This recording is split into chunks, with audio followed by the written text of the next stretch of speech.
All right, so imagine this. You're strolling through an art gallery, right?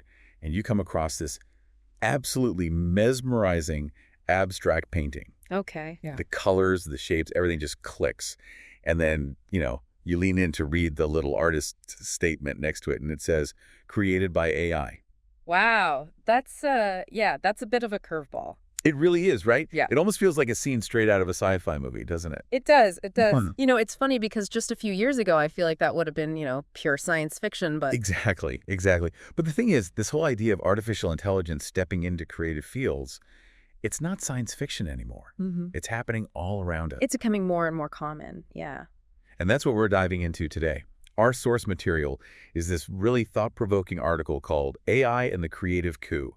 Can machines replace artists? Yeah, it's a great article. It really takes a look at this whole, growing trend of AI across all sorts of creative industries, specifically in North America. It does. Yeah. And so for everyone listening, our mission, if you will, for this deep dive is to break it all down for you. We want to explore those big shifts that are happening, understand what they mean for both businesses and, of course, the artists themselves. Right. And ultimately, we want to grapple with this big question. What does it all mean for how we even define art and content in this new world? I mean, it's changing so rapidly. It really is. It's a fast-moving landscape, so we're here to cut through all that noise and give you the insights you need. Absolutely. Yeah. Okay, so let's jump right in. One of the first things the article highlights is just how quickly the creative abilities of AI have evolved. I mean, we're not talking about simple calculations anymore. No, not at all. We're talking about AI that can generate, sophisticated images, compose music, write poetry, even create short films. It's crazy. I mean, think about it. A few years ago, even the idea of an AI crafting a truly compelling image, it just felt like something far off in the future. But now, we've got tools like Midjourney, DLE, and even more recently, Sora. These all leverage what are called generative AI models. Right, and these are trained on massive, massive amounts of data. So they're basically learning patterns, understanding how things work, and then using that to create entirely new content. And they can do it all from just a simple text prompt. That's right, just a line of text, and boom, you've got an image, a song, a piece of writing. The article actually quotes Dr. Maya Patel from the University of Toronto. She calls this a fundamental shift, and she really hits the nail on the head when she says that the lines between human and machine creativity are blurring. It's a powerful statement. It really is. It makes you stop and think about what creativity even means in this context. Exactly. Now, another fascinating aspect that the article explores is how this impacts the business world.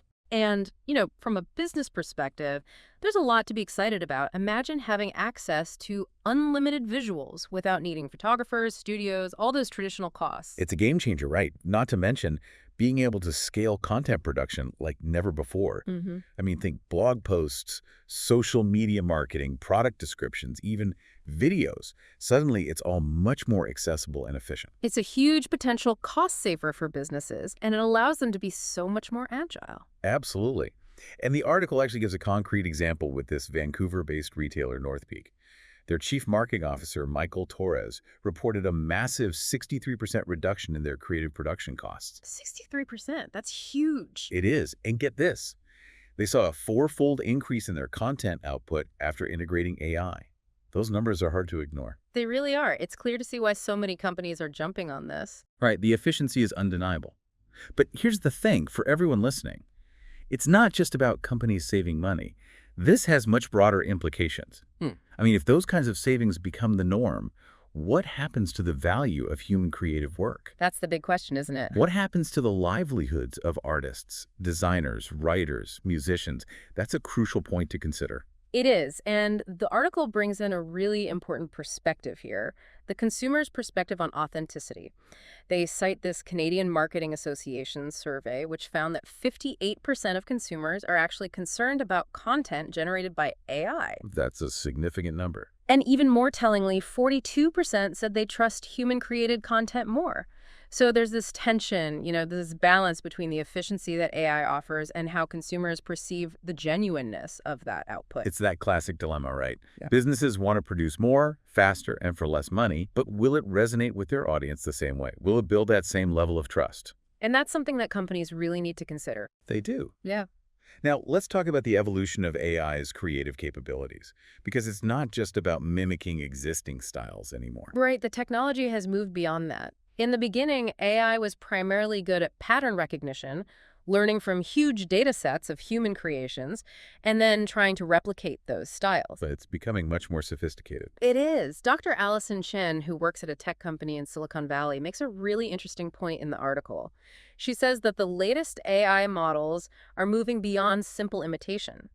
They're actually combining different influences in unexpected ways, leading to truly novel outputs. That's pretty mind-blowing. It is. And she even says that sometimes these systems are making creative leaps that surprise even the engineers who develop them. So here's where it gets really interesting, and I want to pose this question to everyone listening. If an AI can genuinely create something that moves us, that inspires us, that makes us think differently, does it matter that there's no human consciousness behind it? That's a big philosophical question. It really is. It challenges our whole understanding of creativity. Where does it come from? What does it mean? It's fascinating.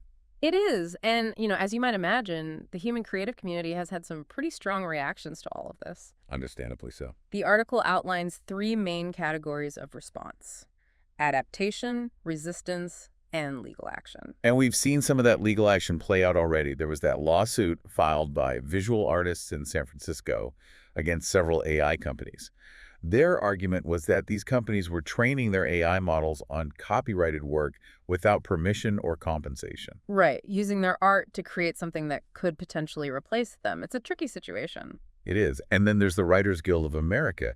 After their strike last year, they were able to secure some protections in their contracts against being completely replaced by AI. So there's definitely a pushback happening. People are trying to figure out how to navigate this new landscape. They are. The article quotes Sarah Mendelsohn, a Toronto-based illustrator. And she puts it so well. She talks about how ironic it is that human creative labor is being used to train the very AI that could end up taking their jobs. It's a valid concern. And legally, things are still very much in flux. They are. The article mentions that 2024 U.S. court ruling, which stated that AI-generated images can't be copyrighted because there's no human authorship, that's created a lot of uncertainty. And Canadian copyright law is also trying to figure out how to deal with all of this. So it's a very complex, evolving situation for businesses. Definitely. But amidst all this uncertainty, there is a really positive trend emerging, and that's the growing collaboration between human creatives and AI tools. Right. And it seems like many are starting to see AI not as a threat, but as a powerful new tool that can actually enhance their creative process. Exactly. The article gives the example of James Wilson, a graphic designer from Montreal. He uses AI to generate initial concepts or to help him get unstuck when he's facing a creative block. But he's very clear that the final decisions, the curation, the refinement, and especially the direct communication with clients, all of that remains firmly in the hands of humans. So it's about finding that balance, that synergy between human and machine. And we're seeing this collaborative model pop up across various creative fields. Film studios are using AI for things like generating complex background visuals. Music producers are using it to create completely new sounds. Even in publishing, AI is being used for research and drafting. Elizabeth Grant, who's a digital transformation consultant, is quoted in the article, and she says that the most successful integrations of AI are those that create these true human AI partnerships. It's about augmenting human creativity, not replacing it. Now, as AI becomes more integrated into the creative process, it raises some really important ethical questions. Questions about consent, attribution, compensation. Absolutely. And one of the most thought-provoking questions is this: who gets the credit when an AI creates something? I mean, these AI models are trained on huge data sets of human-created work. So who owns that final output? Right. Is it the developers who designed the AI algorithm? Is it the original artists whose work was used in the training data? Or is it the person who wrote the prompt that led to the final creation? It's not an easy question to answer. And the article really stresses the need for transparency from businesses. More and more companies are starting to proactively label content that was created with the help of AI. And many are keeping human review processes in place to oversee the AI's output. Marcus Johnson, who's the CEO of a Toronto-based digital agency, makes a great point about this. He says that transparency actually builds trust with consumers. People appreciate knowing where things come from and how they were made. So looking ahead, the article outlines 5 key trends that we're likely to see in the future of the creative landscape. The first one is the evolution of regulations. We're going to see new laws and guidelines addressing copyright issues, how creators are credited, and how they're compensated for their contributions to AI training data. The second trend is the standardization of tools for watermarking and detecting AI-generated content. That way, consumers will be able to easily identify the origin of what they're engaging with. The third trend is the rise of human AI collaboration as the standard operating model in many creative fields. This will likely create a demand for new skills like prompt engineering and AI direction.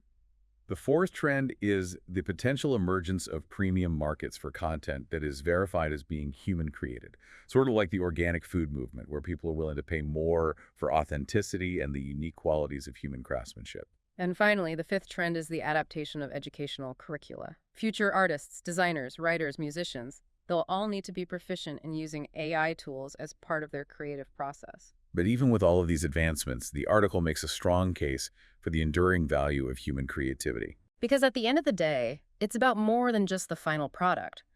Dr. Robert Kim from McGill University says that what gives art meaning is the human experience behind it, the intention, the connection it creates with another human consciousness. And I think that's a key point for everyone listening. When we engage with art, we're often looking for that connection, that shared human experience. And that's something that AI, at least for now, can't replicate. And that's why we're starting to see some businesses marketing human-made as a premium feature, highlighting that authenticity, that craftsmanship, that deliberate intention. So to sum it all up, the big question isn't necessarily about AI replacing artists. It's about how we redefine creativity in this new era of collaboration. And for businesses, the takeaway is that success will depend on finding that balance, integrating AI strategically while continuing to value the unique contributions of human creativity. Dr. Maya Patel, who we quoted earlier, ends the article with a really thought-provoking idea.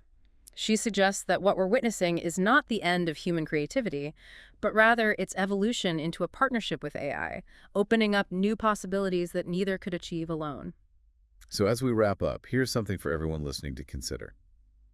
As this partnership between human imagination and machine capability continues to unfold, how will your own understanding and appreciation of creative work evolve? What will be those subtle signs, those brushstrokes, that help you distinguish between a human creation and an AI creation? It's a fascinating question to ponder as we navigate this brave new creative world. It really is. It's going to be interesting to see how it all unfolds. Absolutely. And that's a wrap for this deep dive. Thanks for joining us. Thanks for having me. It's been a great conversation.